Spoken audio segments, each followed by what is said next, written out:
سورۃ القلم. اب یہ جو ہے سورہ ملک یہ منفرد ہے، جیسے سورہ قاف اس مجموعے میں منفرد تھی، باقی وہ 6 صورتیں جوڑوں کی شکل میں تھی. یہاں یہ کہ 3 سب گروپس آئیں گے، ایک منفرد 2 جوڑے. اب یہ جوڑے والی شکل ہے سورۃ القلم، اور پھر دوسری سورۃ الحاقہ. حاقہ میں آپ دیکھیں گے کہ انباء الرسل والی بات زیادہ نمایاں ہوگی، اور اس میں اس طرح کی کوئی بات نہیں. لیکن یہ سورہ نون اس اعتبار سے بہت اہم ہے کہ ابتدائی دعوت کا انداز جو محمد الرسول اللہ کا ہے وہ اس میں آیا ہے. اور ایک خیال یہ بھی رکھیے کہ اس کی پہلی 7 آیات کے بارے میں یہ خیال ہے بہت سے حضرات کا، جن میں میں بھی شامل ہوں، میں ان سے متفق ہوں، کہ یہ دوسری وحی ہے جو حضور پر ہوئی ہے.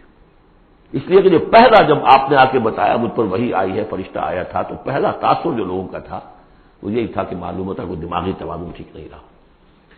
یہاں کہیں کوئی جن آ گیا ہے، آصف آ گیا. وہ جنات سے واقف تھے، فرشتوں سے واقف ہی نہیں تھے. تو کوئی جن ہے، کوئی بدرو ہے، وہ آ کر ان پر سوار ہو گئی. اچھے بھلے آدمی تھے. تو ایک ہمدردانہ انداز میں بھی کہا گیا، اور جو لوگ مخالفین تھے، ہر شخص کے ہوتے ہیں، انہوں نے اس کو ایک دوسرے انداز میں بھی بیان کیا. اس کا حضور پر فوری طور پر جو ہے، دیکھیے ابتدائی طور پر جب تجربہ ہوتا ہے تو اس کا صدمہ بہت شدید ہوتا ہے. یہی جو کل تک میرے قدموں میں اپنی نگاہیں بچھا رہے تھے، آج مجھے دیوانہ کہہ رہے، یہی لوگ، میں تو ان کی آنکھوں کا تارا تھا. تو صدمہ بھی شدید تھا. اس صدمے میں یہ آیتیں اتری ہیں حضور کی دلجوئی کے لیے.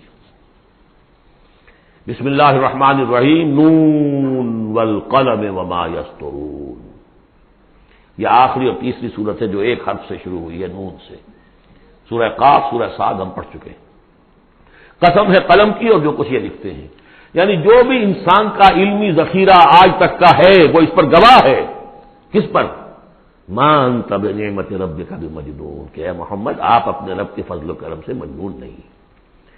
بھلا مجنون ایسے ہوتے جنہوں نے کہا جھک ماری، جنہوں نے کہا حماقت کا ثبوت دیا. ایسی پاک و صاف زندگی، ایسی طہارت والی زندگی، پاکیزگی والی زندگی، ایسے بلند اخلاق. مَا أَنتَ بِنِعْمَةِ رَبِّكَ بِمَجْنُونٍ. آپ ان لوگوں کے کہنے کا آپ اتنا اثر نہ لیجیے، آپ اپنے رب کے فضل و کرم سے کوئی مجنون نہیں ہے. وَإِنَّ لَكَ لَأَجْرًا غَيْرَ مَمْنُونٍ، اور یقیناً آپ کے لیے تو وہ اجر ہے کہ جو غیر منقطع ہے، جس کا سلسلہ کبھی ختم ہی نہیں ہوگا. وَإِنَّكَ لَعَلَىٰ خُلُقٍ عَظِيمٍ، اور آپ تو ہے خلق عظیم کے اوپر فائز ہے. معراج انسانیت پر تو حضور پہلے ہی فائز تھے. یہ تو معراج نبوت اور رسالت ہے جو اب شروع ہو رہی ہے. معراج انسانیت پر تو محمد رسول اللہ اپنے اخلاق، اپنے کردار، اس کے اعتبار سے معراج انسانیت پر تو پہلے سے. اِنَّكَ لَعَلَىٰ خُلُقٍ عَظِيمٍ، بڑے اعلیٰ اخلاق اور بڑے اونچے کردار پر آپ ہیں. فَسَتُبْصِرُ وَيُبْصِرُونَ. دیکھیے کیسے جیسے کہ کوئی بڑا چھوٹے کو سمجھاتا ہے. دیکھیے آپ ایسی فکر نہ کریں، ان قریب آپ بھی دیکھ لیں گے اور یہ بھی دیکھ لیں گے. بالکل کھل جائے گی بات. بِأَيِّكُمُ الْمَفْتُونُ، کہ آپ دونوں میں سے کون تھا کہ جو فتنے میں مبتلا ہو گیا تھا، محمد ابن عبداللہ ابن عبد المطلب، یا یہ جو کہہ رہے ہیں کہ یہ پاگل ہو گئے یا ان کو جنون کا عارضہ ہو گیا. کون بچل گیا تھا، کون فتنے میں آ گیا تھا. ان ربک هو اعلم بمن ضل عن سبیلہ، یقیناً تیرا رب خوب جانتا ہے کون اس کی راہ سے بھٹک گئے ہیں. وهو اعلم بالمهتدین، اور وہ ان کو بھی جانتا ہے جو ہدایت پر ہیں. اللہ آپ جو کچھ کر رہے ہیں اللہ دیکھ رہا ہے. یہ 7 آیات ہیں کہ جو بہت سے حضرات کے نزدیک دوسری وحی ہیں جو محمد رسول اللہ پر ہوئی ہے. اس کے بعد جو آ رہا ہے یہ ایک بہت اہم مضمون ہے. ظاہر بات ہے کہ شروع ہی کی اور وحی ہے جو جوڑ دی گئی ہیں. یہاں پر 7 صورت بنائی گئی ہے. فَلَا تُطِعِ الْمُكَذِّبِينَ وَدُّوا لَوْ تُدْهِنُ فَيُدْهِنُونَ. اے نبی آپ ان جھٹلانے والوں کی باتوں پر دھیان نہ دیجیے گا، ان کے مشوروں پر توجہ نہ کیجیے گا، ان کی باتوں میں نہ آ جائیے گا. یہ تو چاہتے ہیں کہ ذرا سے آپ ڈھیلے پڑے، وہ بھی ڈھیلے پڑ جائیں. باطل جو ہے، باطل دوئی پسند ہے، حق لا شریک ہے. شرکت میں آنا ہے، حق و باطل نہ کر قبول. باطل تو ہمیشہ کمپرومائز کرنا چاہتا ہے حق کے ساتھ. بھائی کچھ میری مان لو، کچھ میں تمہاری مان لیتا ہوں. باطل ہمیشہ چاہے گا کمپرومائز کرے. شروع میں نگیٹ کرے گا، نفی کرے گا، پھر دیکھے گا یہ تو تگڑے ہیں، جمے ہوئے ہیں، پھر کمپرومائز کرے گا. لیکن اے نبی اس دام سے بچیے، اس جال سے بچیے. فلا تطع المکذبین ودوا، وہ چاہتے ہیں کہ ذرا آپ ڈھیلے پڑے. لو تدہنوا، مداہنت اسی سے بنا ہے، مداہنت کرنا. آپ ذرا مداہنت سے کام لے تو یہ بھی ڈھیلے پڑ جائیں. ولا تطع کل حلاف مہین. اب یہ خاص طور پر بعض یوں سمجھیے لوگ تھے، ولید بن مغیرہ بھی، اس کی قبیل کے کچھ اور لوگ بھی تھے، ہم یہ نہیں کہہ سکتے کہ یہ پرٹیکولرلی کس کے بارے میں ہے، زیادہ خیال ولید بن مغیرہ کے بارے میں ہے، اور یہ بڑے سخت الفاظ اب آ رہے ہیں، وَلَا تُطِعْ كُلَّ حَلَّافٍ مَّهِينٍ، مت مانیے اس کی بات جو بہت قسمیں کھانے والا ہے لیکن بہت ہی گھٹیا آدمی ہے، مہین۔ جو آدمی گھٹیا ہوتا ہے وہ در حقیقت جو اپنی بات میں وزن پیدا کرتا ہے، اپنی شخصیت کا جو ہلکا پن ہے اس کو کمپنسیٹ کرتا ہے قسمیں کھا کھا کے۔ کل حلاف مہین، جو بہت قسمیں کھا کھا کر آپ کو اپنے خلوص کی اور اخلاص کی اور خیر خواہی کا یقین دلاتا ہے، لیکن وہ خود نہایت بے قدر انسان ہے۔ حماز مشاء بنمیم، رو در رو تانے بھی دیتا ہے اور چغلیاں کھاتا پھرتا ہے، چلتا رہتا ہے چغلیوں کے ساتھ۔ مناع للخیر معتد اثیم، خیر سے روکنے والا ہے، خود حد سے بڑھنے والا ہے، گناہ گار ہے۔ عتل بعد ذلک زنیم، اجڑ ہے، گوار ہے، اور یہ کہ اس کے بعد بدنام بھی ہے۔ یہ بھی تھا لوگوں کے اندر مشہور کہ وہ ولد الزنا ہے۔ ان کان ذا مال و بنین، صرف اس گھمنڈ کی بنیاد پر کہ ہم نے اسے مال بھی دے رکھا ہے، مالدار ہے اور بیٹوں والا ہے۔ بیٹے تو کیسے کیسے اللہ نے دیے تھے، خالد بن ولید اسی کا بیٹا ہے نا، سیف من سیوف اللہ ولید بن مغیرہ۔ ان کان ذا مال و بنین اذا تتلی علیہ آیاتنا قال اساطیر الاولین، جب اسے ہماری آیات پڑھ کر سنائی جاتی ہے کہتا ہے یہ تو سب پرانی باتیں چلی آ رہی ہیں، ڈھکوسلے ہیں، یہ انہی کے قصے ہیں، پرانی نقلیں ہیں ان کی۔ سنصبہ علی الخرطوم، ہم اس کی سونڈ پر مہر لگائیں گے۔ ناک کوئی بہت بڑی ہوگی اس کی نمایاں، پھکنا سی ہوگی تو وہ سونڈ کا کہا گیا ہے۔ سنصبہ علی الخرطوم انا بلوناہم، اب یہ بڑی پیاری ایک تمثیل آ رہی ہے، تمثیل ہے یا واقعہ ہے۔ ایمان بالآخرہ کے لیے یہ بہت سہل، بہت عمدہ، بہت سلیس اور بہت عام فہم تمثیل ہے۔ انا بلوناہم کما بلونا اصحاب الجنہ، ہم نے انہیں آزمایا ہے، آپ پڑھ چکے ہیں نا، خلق الموت والحیات لیبلوکم ایکم احسن عملا۔ تو طرح طرح کے امتحان ہوتے ہیں، کسی کو غربت کا امتحان ہے، کسی کو دولت مندی کا امتحان ہے۔ ہم نے انہیں آزمایا جیسے کہ اصحاب الجنہ ایک باغ والوں کو آزمایا تھا۔ اذا اقسموا لیصرمن النہار مصبحین، جبکہ انہوں نے قسم کھائی کہ صبح صبح ہم اس کا پھل اتار لیں گے۔ باغ تیار ہے، آموں کا باغ ہے یا جو بھی باغ ہے، بالکل فصل تیار ہے، بس اب دیر نہیں کرنی ہے، صبح صبح جائیں گے۔ ولا یستثنون، انہوں نے انشاءاللہ نہیں کہا، پکا ارادہ کر لیا، بس جائیں گے، ایک باغ ہے ہمارا، بہرا رہا ہے، پھلوں سے لدا ہوا ہے، ہم نے سارا سامان کر لیا، رسیاں وسیاں سیڑھیاں ویڑیاں جو چاہیے سب فراہم کر لیا، اور صبح صبح جائیں گے۔ اب ظاہر بات ہے کہ پھر جو غفلت کی وجہ سے ان کے کردار کا ایک نقشہ ہے وہ کیا ہے، فطاف علیہ طائف من ربک وہم نائمون، ابھی وہ سوئے ہوئے ہی تھے کہ اس باغ کے اوپر تیرے رب کی طرف سے ایک پھرنے والا پھر گیا، کوئی بگولا آ گیا، ہوا کا کوئی آ گیا جس میں آگ تھی، فاحترقت، یہ ہم سورہ بقرہ میں پڑھ چکے ہیں، وہ سب جل کر راکھ ہو گیا۔ لیکن وہاں سب کچھ ہو چکا، انہیں پتہ نہیں، یہ اپنے گھروں سے چل رہے ہیں صبح ہی صبح۔ یہ ہے انسان کا معاملہ کہ کٹ چکا ہوتا ہے، پتا چاک ہو چکا ہوتا ہے، وہ اکڑ رہا ہوتا ہے۔ ابھی جسم کے اندر کینسر نے جڑیں جما لی ہیں اور اس کی کمر ابھی بھی اکڑی، وہ تو پتہ ہی نہیں کہ کینسر جو ہے جڑیں جما چکا ہے، وہ تو ابھی کبھی ڈائگنوز ہوگا تو کہیں گے کہ ارے یہ تو سب کا پورا جسم میں پھیل چکا ہے۔ یہ غفلت رہتی ہے انسان میں۔ وہاں باغ اجڑ چکا، ان کا حال کیا ہے، فاصبحت کالصریم، وہ باغ تو ایسا ہو گیا جیسے پھل ول اتر ہی گیا اس کا۔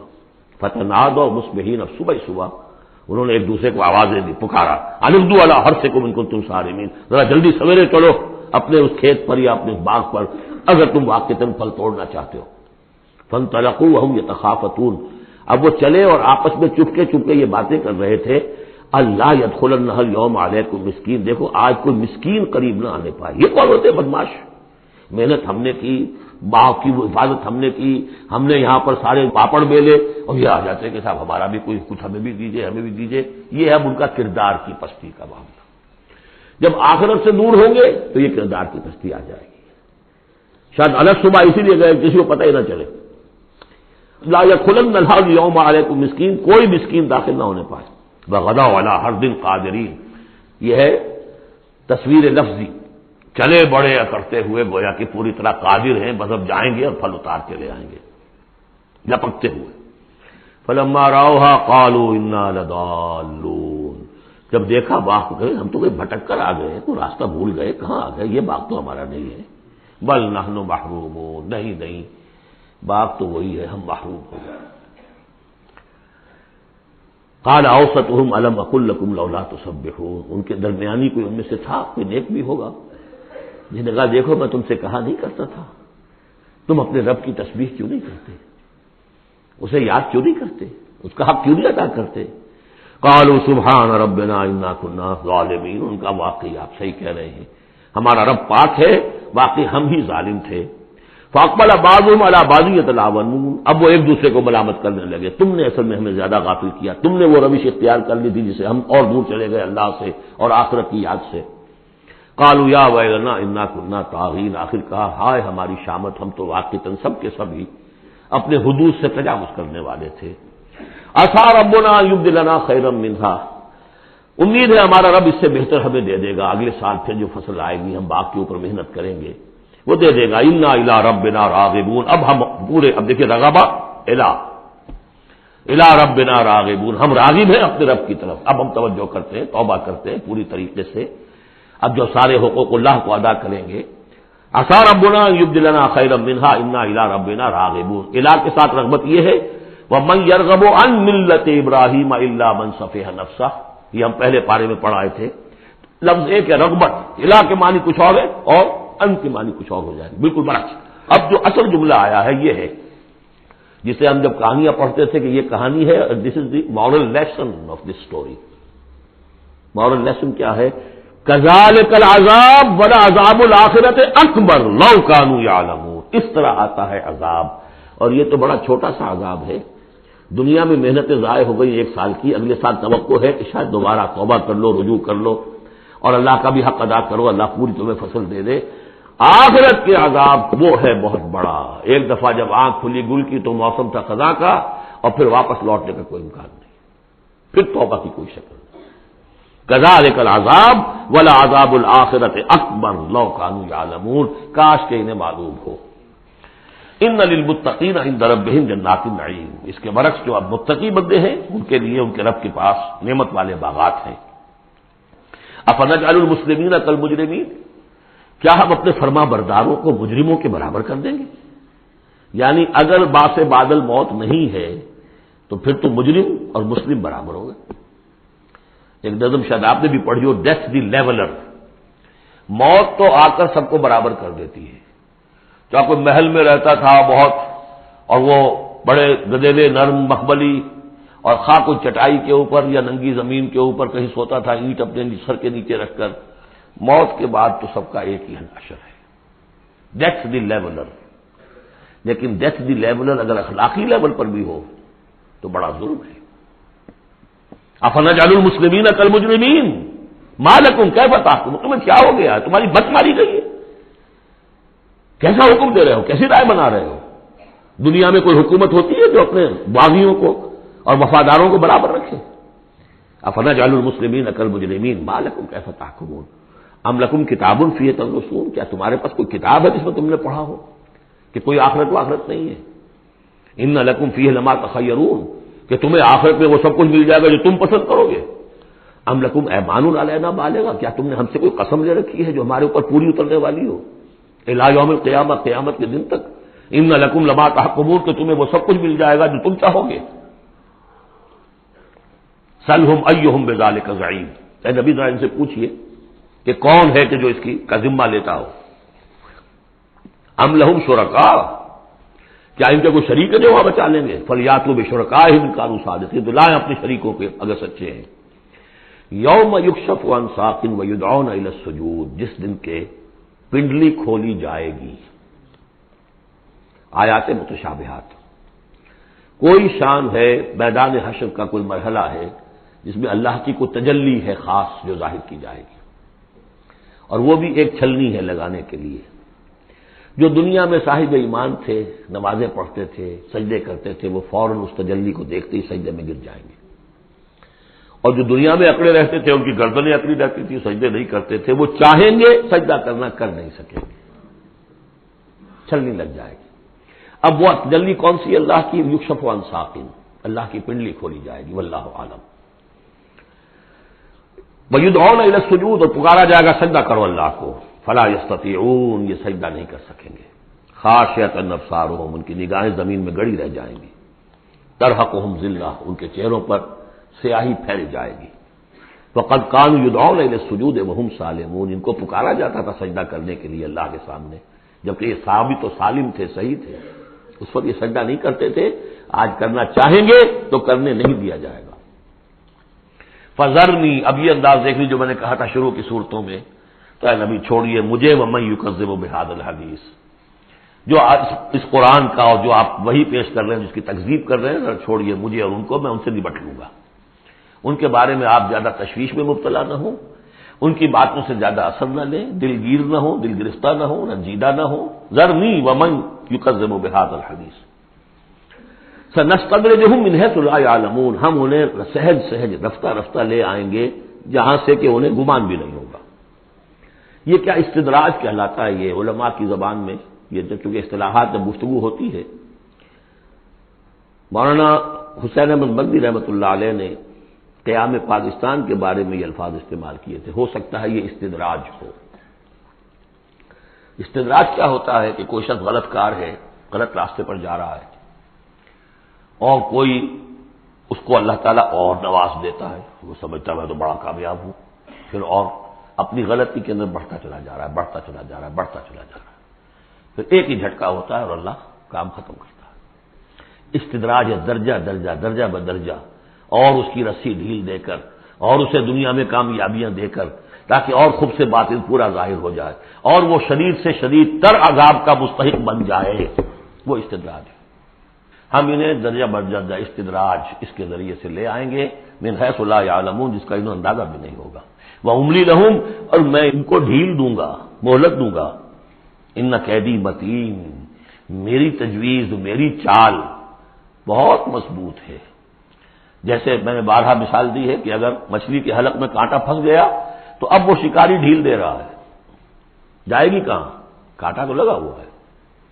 اسی طریقے سے املی لہم ان قیدی متین، اس کو میں چونکہ کہہ بیٹھا ہوں، اس کو تو میں زیادہ بیان کر دوں آپ سے کہ اصل میں 1946 میں مولانا مدنی رحمۃ اللہ علیہ چونکہ رمضان مبارک ہمیشہ کرتے تھے سلہٹ میں، سن 46 کے رمضان میں انہوں نے کہہ دیا تھا کہ ملأ اعلیٰ میں پاکستان کے قیام کا فیصلہ ہو چکا ہے، اس لیے کہ وہ ہم لیلۃ القدر کے اندر فیہا یفرق کل امر حکیم، تمام معاملات طے ہو جاتے، ایک سال پہلے طے ہو چکا ہے، اگلی سال کے لیلۃ القدر میں پاکستان قائم ہو گیا۔ لیکن ظاہر بات ہے کہ مولانا مدنی قیام پاکستان کے مخالف تھے، تو اب ان کے کچھ عقیدت مندوں نے کہا کہ اگر یہ بات ملأ اعلیٰ کا یہ فیصلہ اگر آپ پر منکشف ہو گیا ہے، کشف ہو گیا ہے آپ کو، تو ہم کیا کر رہے ہیں، ہم پھر مخالفت کیوں کر رہے ہیں؟ تو انہوں نے جواب میں یہ کہا تھا کہ یہ معاملہ ہے تکوینی، اللہ نے جو فیصلہ کیا ہے، کیوں کیا ہے یہ ہم نہیں جانتے، ہمیں دیکھنا ہے دنیا میں اپنے معاملات کو اپنی عقل سے کام لے کر، ان السمع والبصر والفؤاد کل اولئک کان عنہ مسئولا، ہمیں یہ دیکھنا ہے کہ مسلمانان ہند کے لیے کون سی تجویز بہتر ہے، صحیح تر ہے، اور ہمیں اس پر عمل کرنا ہے۔ تکوینی معاملہ ہو سکتا ہے استدراج ہو کہ مسلمانوں میں سے کچھ لوگوں نے جو غلط روش اختیار کی ہے، اللہ اور ڈھیل دے کر ان کے لیے کوئی بڑا عذاب لانے والا ہو۔ اور واقعہ یہ ہے کہ ایک بڑا عذاب ہم پر 71 میں آ گیا تھا، لیکن کچھ پتہ نہیں دوسرا عذاب اب سر پر آیا کھڑا ہو، لیکن اس کا سبب میرے نزدیک قیام پاکستان نہیں ہے، بلکہ اس کے بعد کا جو ہم نے طرز عمل اختیار کیا وہ ہے۔ تو یہ استدراج کے حوالے سے میں نے یہ وضاحت کر دی۔ ام تسألهم اجرا فهم من مغرم مثقلون، یہ سورہ طور میں یہ آیتیں جو کہ تو آ چکی ہیں۔ اے نبی کیا آپ ان سے کوئی اجرت طلب کی ہے، آپ نے بل تو نہیں بہت بڑا دے دیا ان کو کہ میں نے اتنی تمہیں جو تبلیغ کی ہے تو یہ میرا بل ہے؟ ام تسألهم اجرا فهم من مغرم مثقلون، کہ اس کے تاوان تلے دبے جا رہے ہیں یہ۔ ام عندهم الغیب فهم یکتبون، یا ان کے پاس غیب کا علم ہے جسے یہ لکھ رہے ہوں۔ فاصبر لحکم ربک، اے نبی صبر کیجئے، اور یہاں صبر کے بعد لام ہے، لحکم ربک، انتظار کیجئے اپنے رب کے حکم کا۔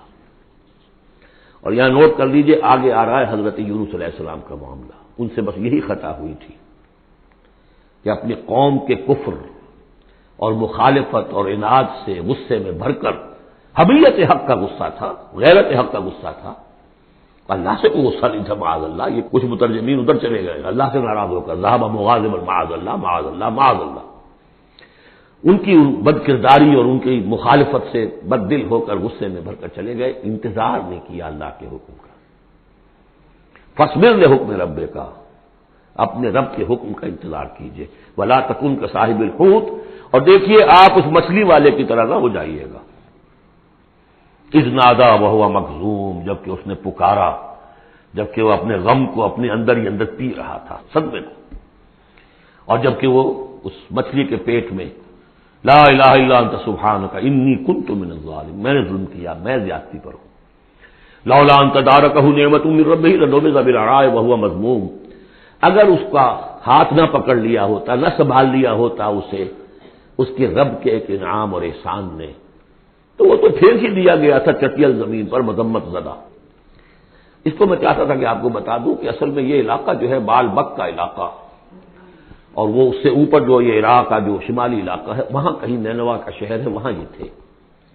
اور آج کل جو دجلہ و فرات کا معاملہ ہے وہ تو چھوٹی ندیاں رہ گئی ہیں، اس وقت ہو سکتا ہے کہ وہ بڑے بہت بڑے دریا ہوں، اور وہاں سے وہ کشتی میں سوار ہو کر کہیں جا رہے تھے کہ کسی ویل مچھلی نے انہیں نگل لیا، اور یہ دریا گرتے ہیں اسی جو یہ گلف، پرشین گلف ہے یا عربک گلف ہے، جو بھی آپ کہیں اسے خلیج العربی یا پرشین گلف، اور وہاں سے ہو کر یہ مکران کے ساحل کے قریب تک وہ مچھلی لے آئی ہے، اور یہاں اس نے الٹ دیا اللہ کے حکم سے۔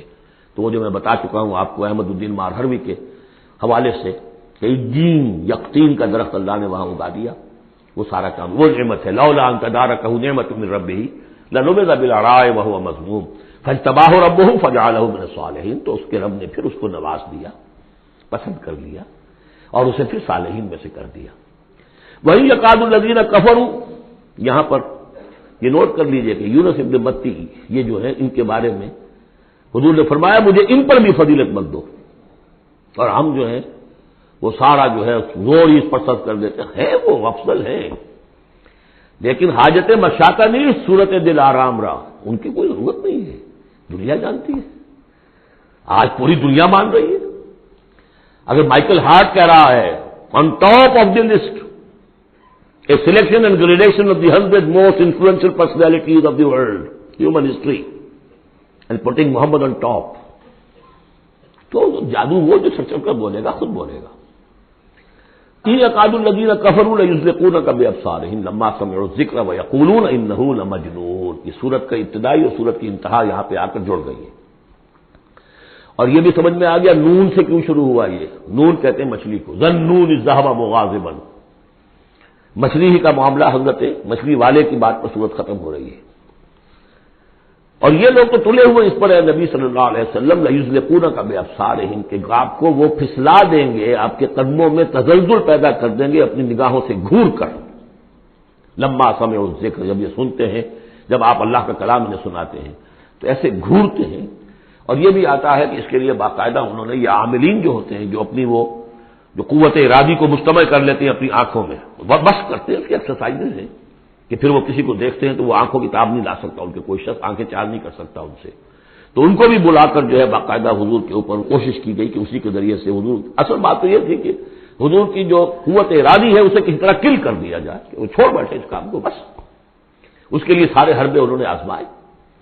وہی یکاد الذین کفروا لیزلقونک بابصارہم لما سمعوا الذکر ویقولون انہ لمجنون وما هو الا ذکر للعالمین، اور نہیں ہے وہ ہوا قرآن کے لیے بھی اور حضور کے لیے بھی، یہ تو ایک نصیحت ہے، یاد دہانی ہے، حضور اپنی ذات میں بھی تو یاد دہانی ہے، اپنی ذات میں قرآن مجسم ہے، جیسے کہ ام المومنین حضرت عائشہ صدیقہ رضی اللہ تعالیٰ عنہ نے فرمایا کان خلق القرآن۔ بارک اللہ لی ولکم فی القرآن العظیم ونفعنی وإیاکم بالآیات والذکر الحکیم۔